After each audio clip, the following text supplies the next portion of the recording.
I took an internship at the Unity Center at Rhode Island College, and I developed this program called the Access Challenge that would challenge non-disabled students and faculty to use a wheelchair.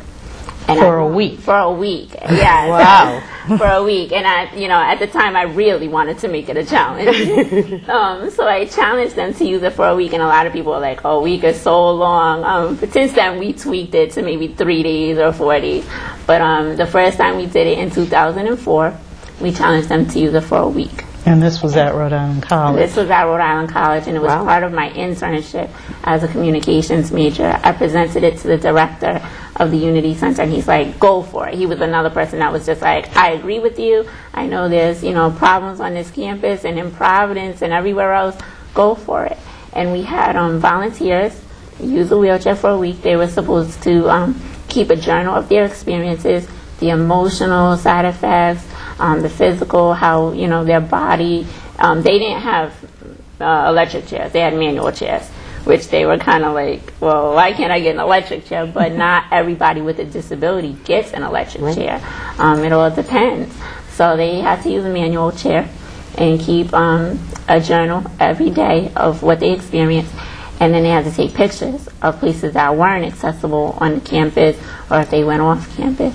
And we had about 10 to 15 people do the challenge the first time, and it was like an eye-opener for them. They came up to me and they were like, I didn't realize how difficult it was.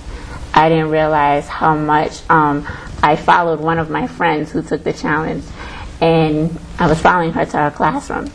I knew that the way she was going to go, there was stairs. But I'm like, I'm not going to tell her. Because I had to go through the same thing when I had a classroom in that building. I had to figure out which way to go. So I follow her all the way down the campus. And she gets there and she goes, I can't go to class. I'm like, yes, you can. She goes, no, there's stairs. The building's over there. I said, yeah. She was like, you knew, huh? And I said, yeah. And she was like, why did you let me come over here? I said, you need to go all the way back down where you came from, through the 2 buildings, and back around the back. And she was just so tired, first of all, because she was going uphill, and then she had to go downhill and back around. And she was just like, this is really an eye-opener. And then when she got to the building, there wasn't any automatic push pads, so she had to figure out how to open the door and roll through at the same time. Wow. So I wanted to do, the information with making access online, and then the educational piece to build on that, to bring awareness about accessibility, and in the book for the little kids. That was my big vision, and the illustrators really saw that vision for me, which was great. That is great. That is great. And even the webmaster that did Making Access, Charles Wilson, he just asked me, like, what do you want to do? What are your colors? And he came up with the logo for Making Access, and it was everyone that I've worked with, because you have to have a lot of great people to work to come up with, great products and, great services.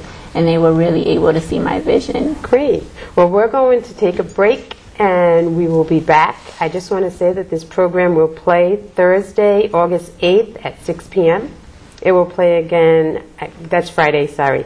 Next Thursday, August 14th at 5 p.m. and the following Friday, August 15th at 6 p.m. on Channel 18 in Pawtucket. And then on the Interconnect on Channel 13 statewide, it will be Saturday, August 30th and Saturday, September 6th at 2 p.m.